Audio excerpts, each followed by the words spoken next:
Welcome to the Franciscan Spirituality Center in La Crosse, Wisconsin's What is Spirituality podcast. Your host, Steve Spilde, is the Associate Director at the Center. His guests talk about their evolving understanding of God, prayer, healing, and wholeness.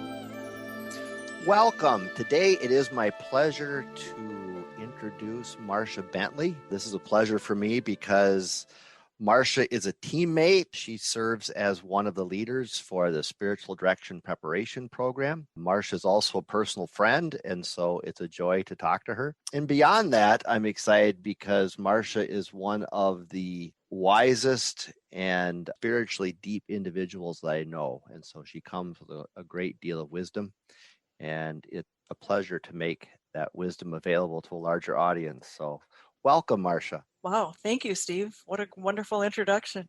Well, as I often begin these conversations, I'm interested to hear you describe your family's religious tradition. Good place to start. My family had a very strong Catholic identity. Both of my parents were born and raised Catholic, went to Catholic schools, never dreamt of marrying anyone other than another Catholic. And that was the tradition we were raised in. So we went to Catholic schools. My parents were both very involved with the church. My mom was an organist. Both of my parents taught religious education. So it was really the culture of our family, an identity. And even to the point, for instance, Sundays, we would get up, have a big breakfast, go to Mass together. And then Sunday afternoons were family, Sunday was a family day. So we would do things together. My dad owned a business, and so he was busy 6 days a week. But on Sunday, he would spend time with us, and it was just some of my most fun memories of childhood, of coming home from Mass and then deciding what we would do for the day, whether it would be something as simple as going to visit my grandparents, or whether we'd go to the swimming pool or maybe parks, or even just sit around the living room and divide up the newspaper, and whoever got the comics first was the winner. It was just a friendly and happy and very nurturing upbringing in the Catholic Church. Sounds very traditional, or kind of like the image of what people would expect of a Catholic upbringing. Absolutely. And we lived in a neighborhood where so many of our neighbors were Catholic too, that it was just kind of reinforced in an unspoken kind of way. We were Catholics. We had Catholic friends, Catholic neighbors. It's really its own subculture. When you were young, how would have you described your image of God? That's probably not a word you would have used as a young person, but looking back at that age, how would you have described that image? Very much how God was taught to us in church and in school, from a child's viewpoint, that God was this all-powerful man who lived in heaven, which was above the clouds, and we would look up when we prayed to God. But for me, I guess a difference that I hear compared to sometimes other people's perspective is that God was very loving. God was powerful, but God was loving as well. And I think that was an underlying factor for my whole life, that I just trusted in this loving, wonderful God who was always with us. What sort of situations would you feel particularly close to God at that stage in your life? Or do you have any particular memories of feeling particularly close to that sense of God? Good question. I guess I just felt close to God all the time. It was just this constant feeling of trust and love. But when I was a young child, I don't remember this, but I was told that I used to write letters to God and then hide them under my bed, because I knew God could see everywhere. So God would read those letters under my bed and no one else would find those. But when you talk about a particular experience, when I was in high school, it was during Lent, and there was a tradition in the church where on Holy Thursday, families would sign up to come to church all night long for a particular hour, kind of like the hour of perpetual adoration that the sisters do. I just remember this one particular time where my dad signed us up for like 3 a.m. or something like that. And so we all were roused out of our sleep and had to get dressed and go to church and keep Jesus company for an hour in the middle of the night. And it was something new and kind of exciting. And also you had to make sure you didn't fall asleep in church. I was the first one to walk outside after that experience, and I walked out and looked at it was still pretty cold weather, and it was just a clear night. And after that wonderful feeling of peace, of just being in silence and being close to Jesus, walking outside the church and looking up at the sky and seeing these stars.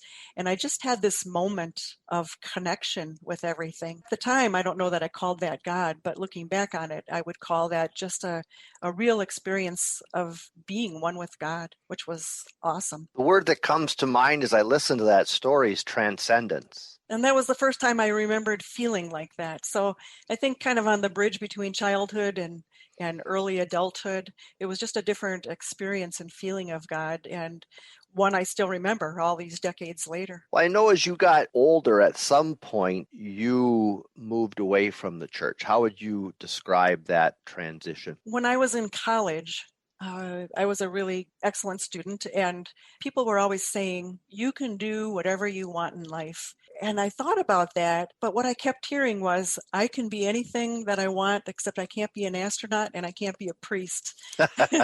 um, and it's not that I wanted to be either one of those things, Steve, but there was this limitation that was right there. I was a woman, I was a girl actually at the time, but being female, those were routes that were not open to me. And the hypocrisy of that just bothered me. It seemed to me that my church was telling me that all of us were created equal and that God loved us equally. And I don't know, that hypocrisy just bothered me. So at that age, especially, you're so dualistic. You see everything in black and white, right or wrong, left or right. And so it seemed to me there was only one thing that I could do. I had to stop going to church. So I stopped going to church because of that, being bothered by that whole concept. But I still loved God. And I couldn't really explain the discrepancy between those two things. I just knew that I wanted to know more about God. And so what I started doing instead was studying other religions. And that was not at all unusual in the 1970s. So I studied Native American religions and I studied Eastern religions, especially Buddhism, was particularly drawn to meditation. Really it pursued it from an intellectual viewpoint rather than experiential. And so I was trying to know more and more about God and not really ever joining any of those other religions, just learning about them. Finally, it came to a point where in my marriage, this was several years later, and my husband and I were going through a particularly difficult time in life, as people do, and a difficult time in our marriage. And my husband had also been raised Catholic and had also stopped going to church the same time I did. We were partners in that. And one Sunday morning, he just said to me, I'd really like to go to Mass today. Will you come with me? And it had been several years since we had been to church. Instead of making a flippant remark or being sarcastic about it, I just listened to what he was saying. And I didn't know what was underlying that need, but I said, yeah, I'll go to church with you. And so we went to Mass. It was during Lent. We went to the Cathedral of St. Paul, which seats about 3,000 people. We were sitting in the pew. The priest got up and gave his homily. And honestly, it was like he was talking directly to George and me. The message that he had for us was so perfect for that day and that time in our lives that we just looked at each other and we said, we need to return to church. This is exactly what we've been missing. And so we rejoined the church that week. And again, that was our major change in our spirituality, to just come back to where we had both been raised. And it's interesting because something that always came back to me during that period of being away from the church was something the Dalai Lama said. And he said something similar to dig one well and dig it deep. And I recognized that as I was studying other religions, I was doing it from a distance. I wasn't at all digging a well and digging it deep. And I realized that going back to the religion of my childhood, where I did have deep roots, was one that made the most sense for me. So George and I rejoined the Catholic Church and just continued from there. I know you to be an introvert. Is it fair to call you a strong introvert? Yes. Well, and I also know that centering prayer is a really important part of your spirituality. And so I'm interested, that search, like the study of Buddhism, the study of meditation. There were tools that you hadn't found in your own tradition that you knew you needed. And you found those in other traditions, but then you kind of worked your way back into the church and brought those with you. Could you describe that journey to finding centering prayer? Sure. So meditation was interesting for me. I tried it a little bit, but didn't stay with it back in those days. But still, it had caught my interest. Sometime later, maybe in the late 90s or so, I was working in a sales position and found myself to be quite anxious and went to see a counselor about that. And she said, "Have you ever tried meditation?" And I thought, yeah, that would be a really good thing. And so again, I started meditation, but didn't keep it up. I was just doing it by myself, probably did it for a couple weeks, didn't keep going. Then in the early 2000s, I started seeing a spiritual director because I thought it sounded like a really cool thing to do. When I asked the spiritual director the very first time we met, "Are there any books that you could recommend?" Because I'm an avid reader. And he said, "Read anything by Thomas Merton or Thomas Keating and you will love it." And I thought, okay, those are names that are pretty easy to remember. I was passing by a bookstore the next day and I went inside just to see if I could find a book by either one of those authors. And there on the display was a book by Thomas Keating called Introduction to Love. And I thought, well, how can you go wrong with a title like that? Introduction to Love. It sounded awesome. So I bought the book without even opening it.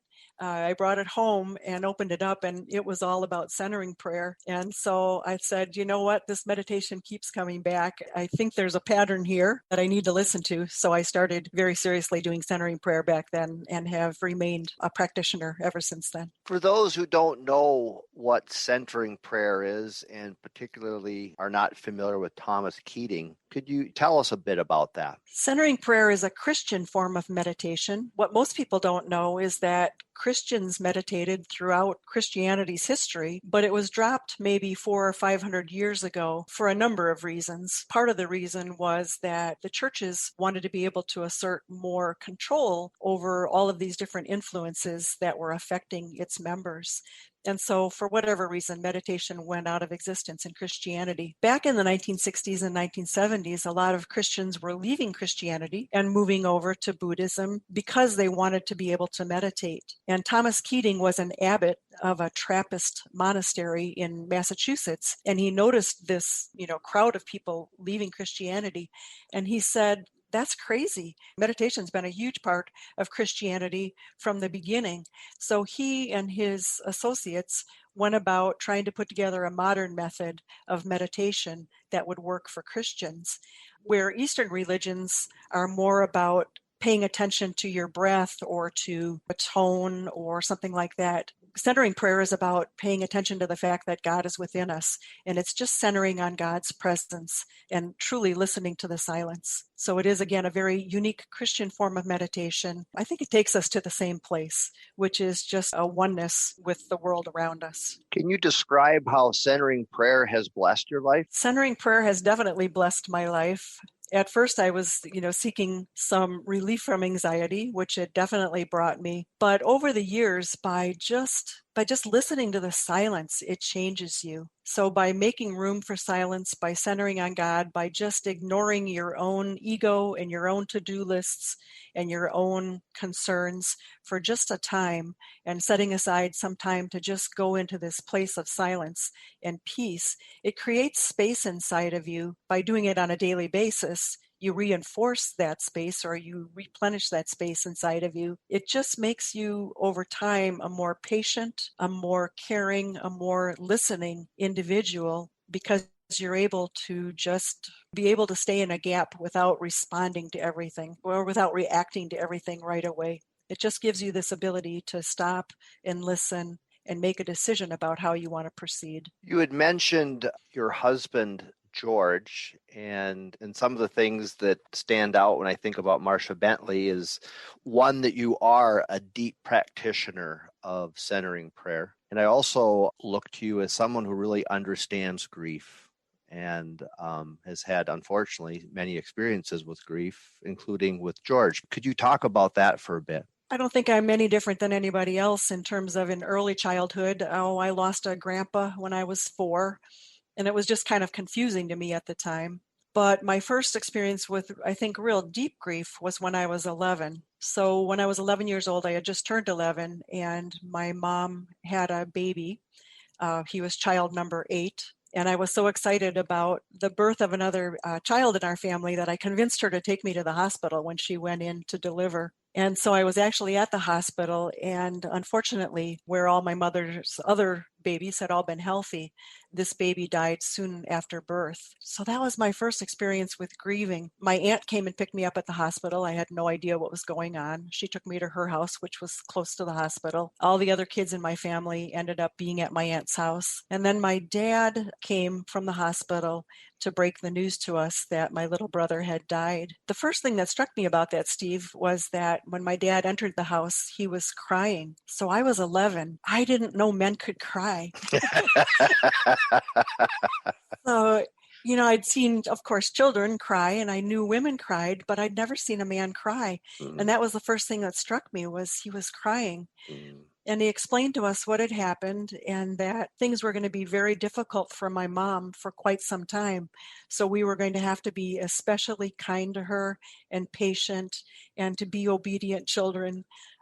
Most of his emphasis was on her. But after the death of the child, and we did have a graveside service for him, but after that, we just didn't talk about him anymore. Which was pretty normal for the time, I think, is that you just didn't talk about the death. You just kept on going, right? Life just kept on going and you just bore it. Unfortunately, less than a year later, another one of my brothers was killed in an accident. And that's a rare experience for anybody to experience loss like that. But the second death within 1 year was just devastating to my family. My brother was a sophomore in high school. He was out riding around with a bunch of kids. He was in the back of a Jeep and it flipped over and it landed on him. There was just no chance he was going to make it from that. And dealing with that was so hard for everybody, but especially on my parents. My dad went into a deep depression, and I don't think he ever came out of it fully. We had been a very close and very loving family. And after that, things were just never the same. And of course, you do adjust in time. But once again, what I learned was that in grief, you just don't talk about it. You are sad in your own time. You deal with it in your own time. But we don't discuss this as a group because it would bring about sadness and tears. And, there can't be anything good in all of that. So grieving had a big effect on my childhood. And then shortly after my brother, the second brother died, Dennis died, my dad decided that we needed to get out of the suburbs of Chicago. I think that he felt that had a direct influence on my brother's death. And so he packed up the family and moved us to a rural area in southern Wisconsin. It was a loving thing that he was trying to do. He was trying to protect his family, and I think that's the way he saw that he could best do that. But for us kids, it was another source of grieving because as kids, you process that somehow or other with your friends. And suddenly we were also ripped away from all our friends and moved to a different community. So, of course, we did make friends within time, and things got more or less back to normal after a few years. But it was kind of grieving upon grieving upon grieving that definitely affected my childhood. I know you're also referring to the death of my husband. So my husband died 11 years ago. We met in college and we got along from absolutely the first day that we met. It was sort of, love at first sight, partners in life. We just accompanied each other in everything. And it didn't surprise anybody right after college when we chose to get married. And so we really were, again, partners in life. George became ill really just a few years after we were married. He was diagnosed with chronic fatigue, and it would affect him now and then. And he usually tried to keep it quiet, but I could always tell, of course. And so 30 years later, when he developed leukemia, we thought it was just another incidence of chronic fatigue and didn't seek medical help until it was too late. And so he went into a hospital on a Monday, was diagnosed with leukemia, and died on Thursday. So again, there was this unexpected death and just grieving, having to grieve and having to deal with not only the loss of the person who had been my partner in life for over 30 years, but just also the shock of it, the unexpectedness threw me again into a cycle of just crushing, devastating grief. And so I met you probably a year after that.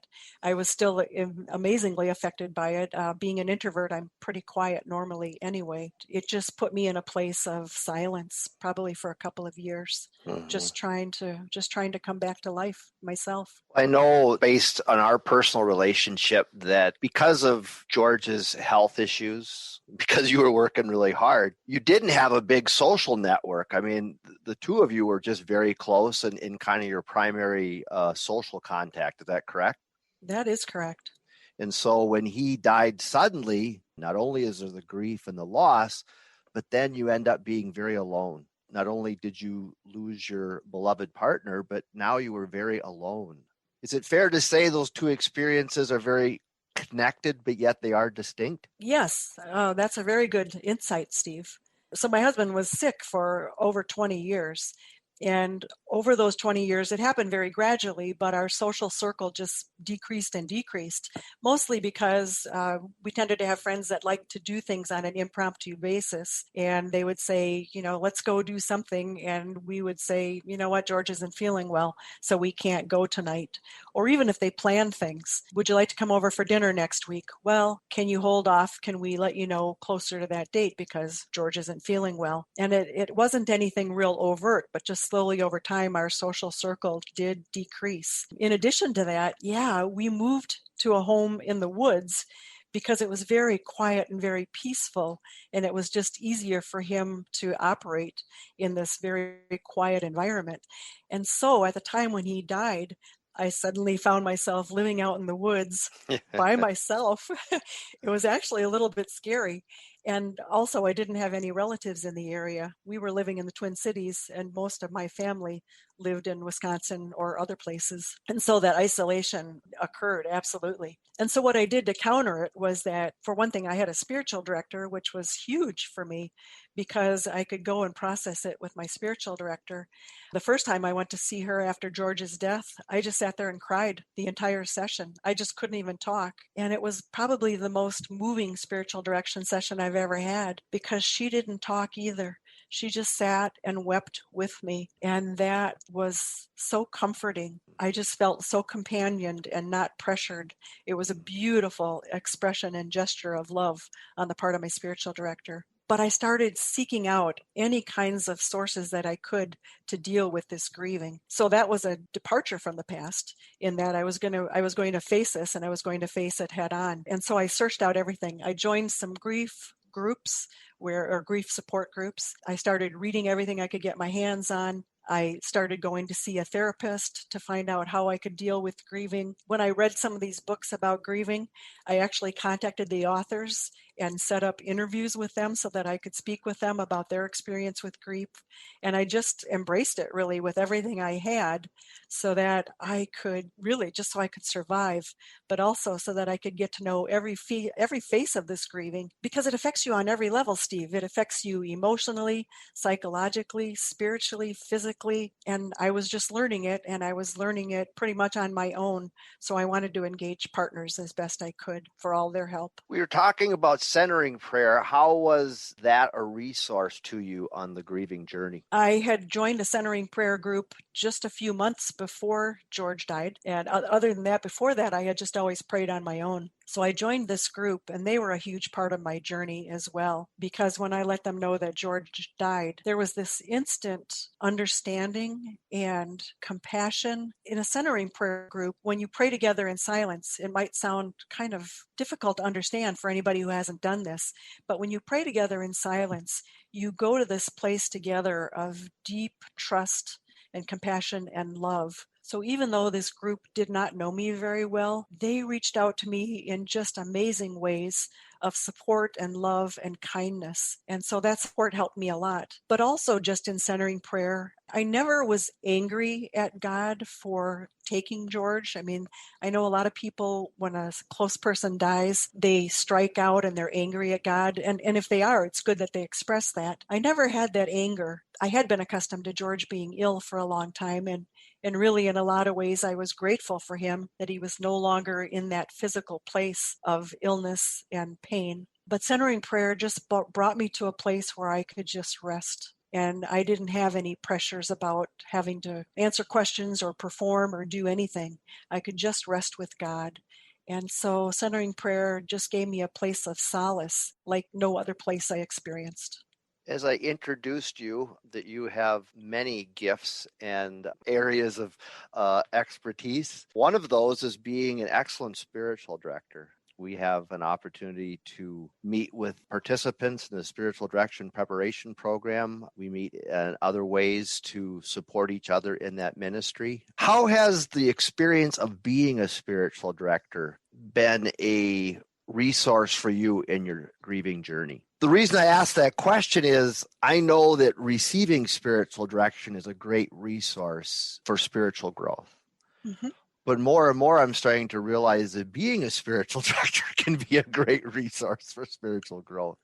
What's your reflection on that? That is lovely. As you know, because my husband had been ill, I worked in a position that really wasn't well suited to me because I could earn more money. And I did that so that my husband wouldn't feel bad about not being able to work. So I went to work in sales, which as a deep introvert is very counterintuitive, right?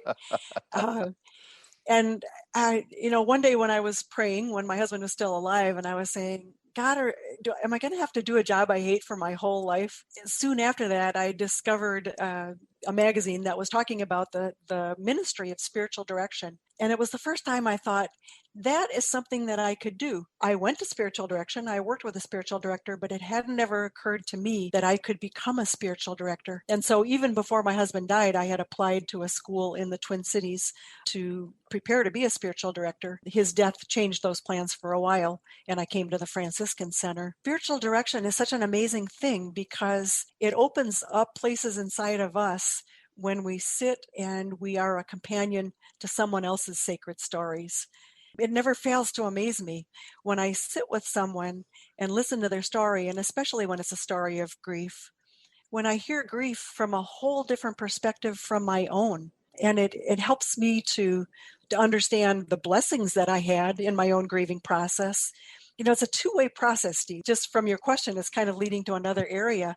In spiritual direction, God has no limits. And in spiritual direction, when we listen to the Spirit in our sessions, I'm not only hearing things that I can help the other person open up about, but I'm hearing things that help me as well.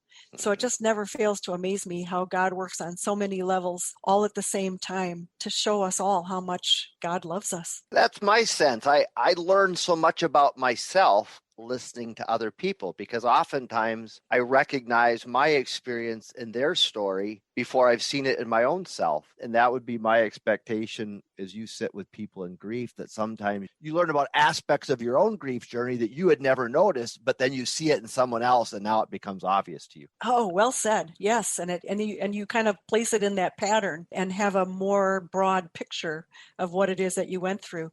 And not just grieving, of course, but every aspect of life. Yeah. And that's one of the joys of being a spiritual director, is just having the privilege of listening to these very sacred stories.